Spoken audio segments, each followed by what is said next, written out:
My name's Barbara Gray from Clarity Stamp here in the UK. Welcome to YouTube Tuesday.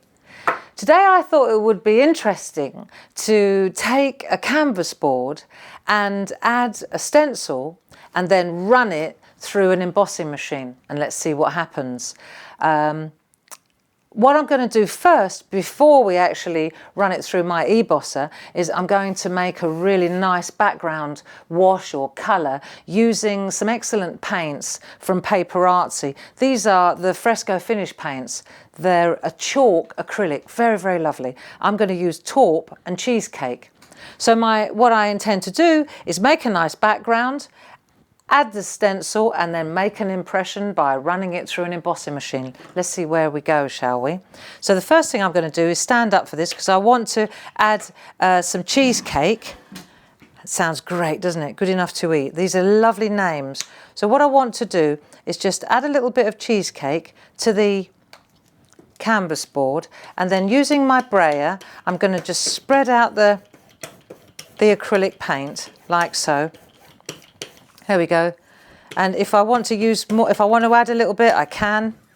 That'll do for now. And then what I'll do is I'll add a little bit of taupe. Actually, let's add a little bit more of this cheesecake. I just want to add a little tiny bit more, give it a bit more body. Right, here we go. Over we go again. Add it this way. If you use a brayer, you see, you get a really lovely even cover, much better than with a paintbrush. And then while that's still wet, I'm going to take the taupe and just add a tiny little bit down this end. Let's have a look. And then I'm going to spread this over this end. Here we are.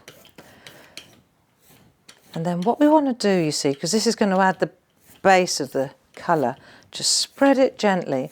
And as we go up, what you'll see is you get a really nice background. You just got to know when to stop, really, and I think that will do actually for now.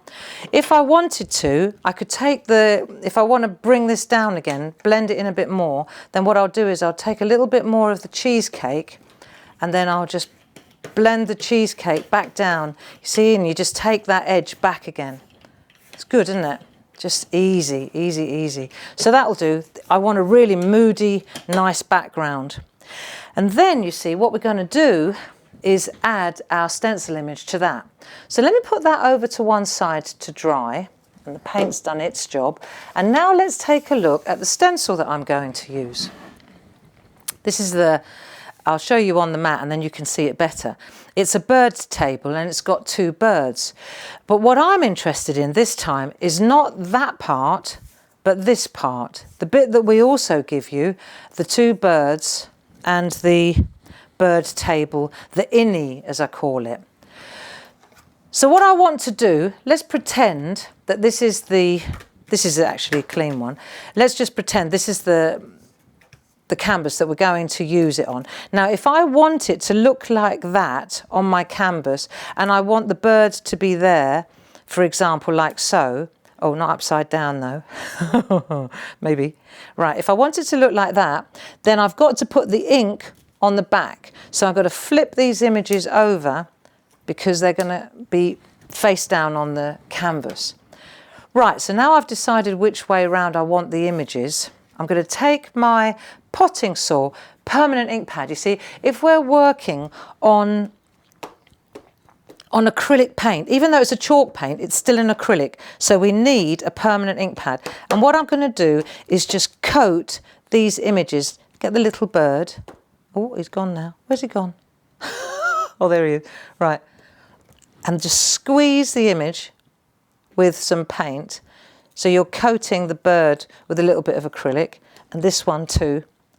Right, I know it's a bit messy. Let me get my glasses on so I can actually see where they are. Oh, that's better. Right, and then once I've got some good potting soil colours going, like so, that's okay. And then like that too. And I know I could use a blending tool, but this works for me. Right, and then I'm going to take the grey. And I want to add this one's called watering can, and I'm just going to go straight over the top and add a little bit of shadow down this side. There we go, just down that side. Just breaks up that brownness. And the same with the birds. Let's go on the undercoat, on the under part of the bird. Same here as well. Right, that'll be nice. Very easy, really.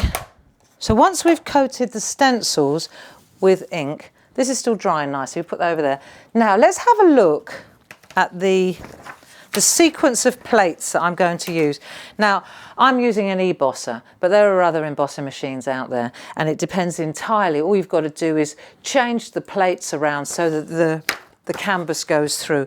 I'm going to use an A plate first, and then I'm going to put a piece of copy paper down. That's the first thing, just to protect it. Now, this is still a little bit wet, so let me just speed dry this for you, because otherwise it's going to stick like you know what. So let me just speed dry this.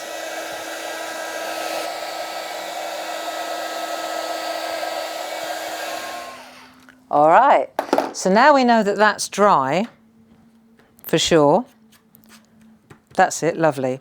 Then what we want to do now is put our bird table, let's just get this bird table, inky side down on the canvas. So you've got to decide where you want to put it. I'd say about there is good, like so. And then the birds also. So let me just grab my birds, and I'll pop one bird there like so, and my little bird. Come on, you know you want to do this. Right way up. That'd be nice, and you can shuffle them around. They're not going to start marking the. See, you can move it around, no problem at all. So I think that'll be lovely. I reckon that'll work. Let's put that down a bit further. Okay, so now I've got my A plate, copy plate, canvas board. I'm pushing up this end so that it goes in the machine head first. And then once I've done that, I'm going to take another piece of copy paper. There we are. And now I need 2 more plates, and I'm going to go with my C plate and then my D plate, just to beef it up.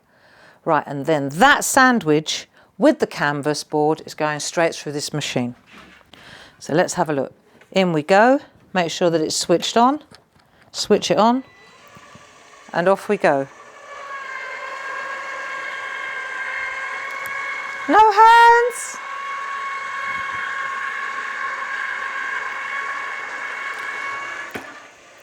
So it goes through with no problem at all. One of the things I like about the Embosser is, of course, that if it's too thick, it just stops and spits it straight back out at you again. Right, so let's have a look. If we remove all our plates, let's see where we are. Right, that worked a treat. So what we want to do now is just lift this off.